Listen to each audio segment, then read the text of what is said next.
up at a purplish blue-black sky that served as a dramatic backdrop for 200-year-old brick buildings. Or wander through courtyard gardens with pattering fountains and giant froths of jasmine and magnolias. And, if you stopped and listened carefully, you could more often than not hear the haunting low notes of a jazz saxophone bumping along on a breeze from the river. Of course, the French Quarter had its crazy hurly-burly side, too. Lest you think it was a perfect little slice of heaven, you couldn't forget the voodoo shops, absinthe bars, strip clubs, and touristy t-shirt and bead shops. But for every one of those crazy shops, there were dozens of quaint oyster bars, jazz clubs, elegant restaurants, historic old homes, French bakeries, and haunted hotels. All there for your delicious enjoyment.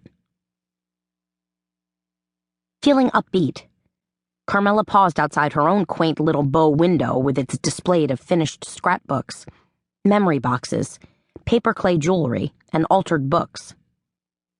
Just gazing at all the finished crafts gave her a keen sense of satisfaction, a feeling of accomplishment for having found her happy little niche in the world. Over the past few years, Carmela had managed to build Memory Mine into a thriving business. No thanks at all to her ex-husband, Seamus the Rat Meacham. He'd bugged out after their very first year of marriage, leaving her to figure out how to negotiate a lease, write a business plan, and obtain a bank loan. And the Rat, yes, we're making a point here, even hailed from one of New Orleans' premier banking families, owners of Crescent City Bank. But Carmela had taken the risk, worked her proverbial buns off, and figured out how to entice and build a customer base. And, wonder of wonders, her efforts had not only paid off monetarily, but she found she enjoyed being a small business owner. One of many here on Governor Nichols Street, with its plethora of gift shops, antique shops, and what have you. What have you.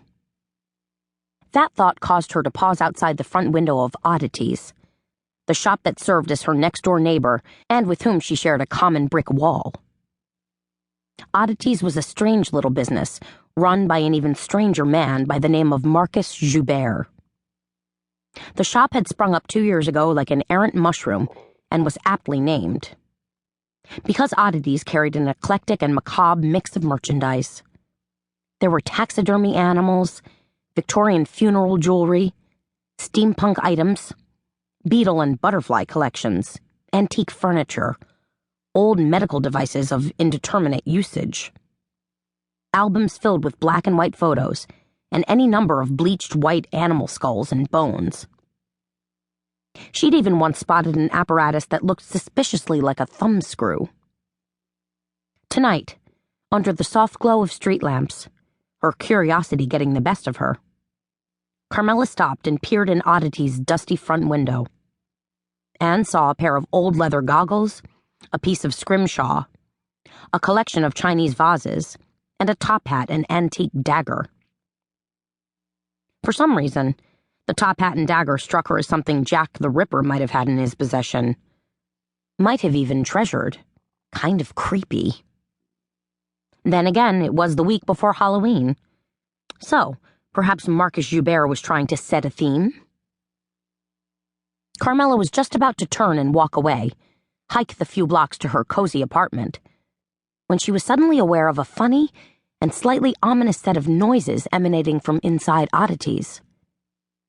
What she thought might have been a muffled scream, followed by a dull thump. Huh?